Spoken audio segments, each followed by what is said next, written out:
রাধে রাধে, জয় নিতাই, জয় গৌর, জয় রাধেশ্যাম।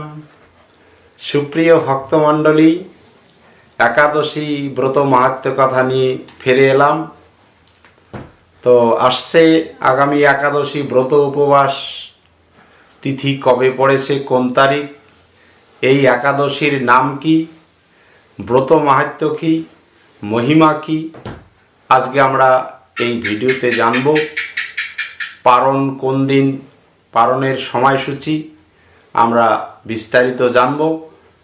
আপনারা পুরো ভিডিওটি দেখবেন।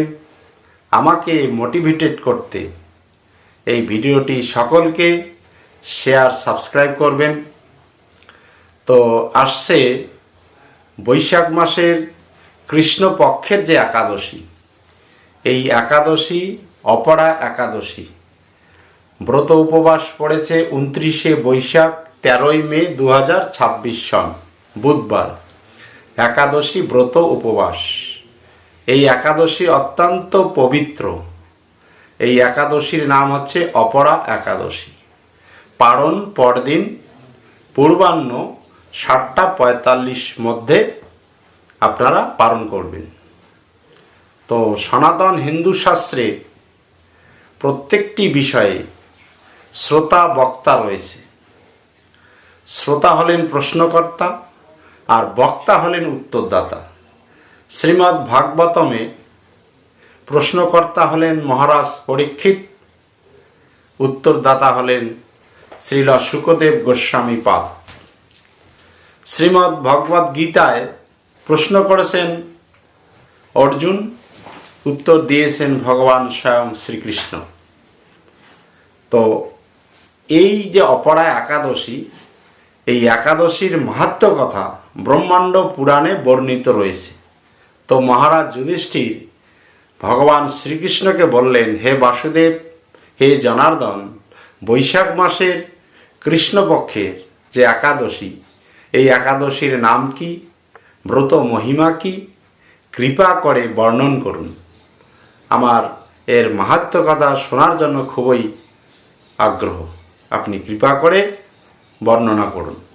উত্তরে ভগবান শ্রীকৃষ্ণ বলেন, হে রাজন, বৈশাখ মাসে কৃষ্ণপক্ষের যে একাদশী, এই একাদশী অপরা একাদশী নামে পরিচিত।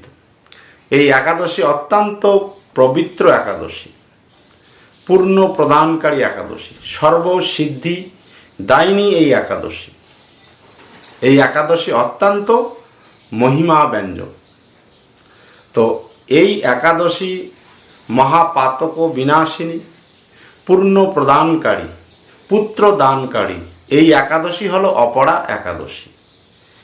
এই একাদশী ব্রত পালন করলে, যে ব্যক্তি এই একাদশী ব্রত পালন করে, তাহলে পালন করলে কী লাভ হবে?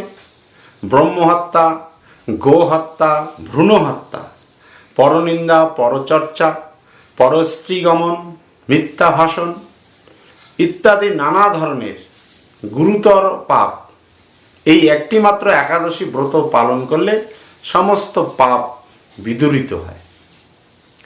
এছাড়া মিথ্যা সাক্ষী, মিথ্যা চিকিৎসা, যুদ্ধক্ষেত্রে থেকে পালিয়ে যাওয়া, এই যত রকমের পাপ কর্ম রয়েছে, এর ফলে কি হয়? নরক যন্ত্রণা ভোগ করতে হয়।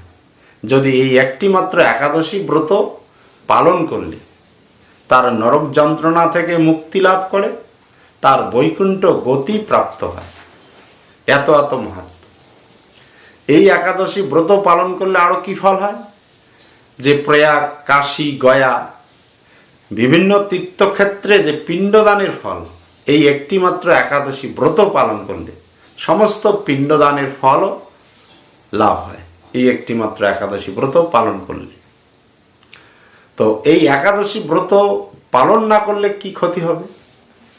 বলছে, এই একাদশী ব্রত যদি কেউ পালন না করে, তাহলে জলের বুদবুদের মতো তাকে জন্ম মৃত্যুর চক্রে বারবার আবর্তিত হতে হবে। পুনরপি জননম, পুনরপি মরণম, পুনরপি জননী জঠরে শয়নম। বারবার তাকে এই জন্ম মৃত্যুর চক্রে আবর্তিত হবে। কিসের মতো? জলের বুদবুদের মতো। তাই এই একাদশী ব্রত দিনে উপবাস করে যে ব্যক্তি বিষ্ণু পূজা করবে, একাদশী ব্রত উপবাস করে বিষ্ণুর পূজা করলে কি হবে, তার অন্তে বিষ্ণু লোক প্রাপ্ত হবে, অর্থাৎ বিষ্ণু লোকে তার গতি হবে। তাই বলছে অপরাং সমপশ্যব পূজয়িত্যাতি ত্রিবিক্রমম সর্বপাপ বিনির্মুক্ত বিষ্ণু লোকম ব্রজেন্নর। অর্থাৎ যে ব্যক্তি ভক্তি নিষ্ঠা সহকারে এই ব্রত উপবাস পালন করে বিষ্ণুর পূজা করবে, তাহলে বিষ্ণুর পূজা করলে কি হবে, সর্বপাপ থেকে মুক্তি লাভ হয়ে সে বিষ্ণু লোকে তার গতি হবে। এই একাদশী অত্যন্ত মাহাত্ম্যপূর্ণ। এই একাদশী ব্রত অনুষ্ঠান করলে অনন্ত জন্মের পাপ বিদূরিত হবে। এই একাদশীর ব্রত মাহাত্ম্য কথা পাঠ ও শ্রবণ করলে কী লাভ হবে, যে সহস্র গোদানের ফল লাভ হবে। হাজার হাজার গরুদান করলে যে ফল লাভ হয় সেই ফল লাভ হবে। তাছাড়া বলছে অশ্ব হস্তি স্বর্ণ দান করলে যে পুণ্য হয় সেই পুণ্য এই একটি মাত্র একাদশী অপরা একাদশী ব্রত পালন করলে সেই পুণ্য লাভ হবে। এত এত এই একাদশীর মাহাত্ম্য, অনেক মাহাত্ম্য। তাই একাদশী হচ্ছে অত্যন্ত মহিমা ব্যঞ্জক। তাই আপনারা সকলে ভক্তি নিষ্ঠা সহকারে এই একাদশীর ব্রত পালন করবেন, সকলকে উৎসাহিত করবেন। আর ব্রত দিনে বিষ্ণুর পুজো করলে বিষ্ণু লোকে তার গতি প্রাপ্ত হবে। রাধে রাধে, জয় নিতাই, জয় গৌর, জয় রাধেশ্যাম। ভালো থাকবেন।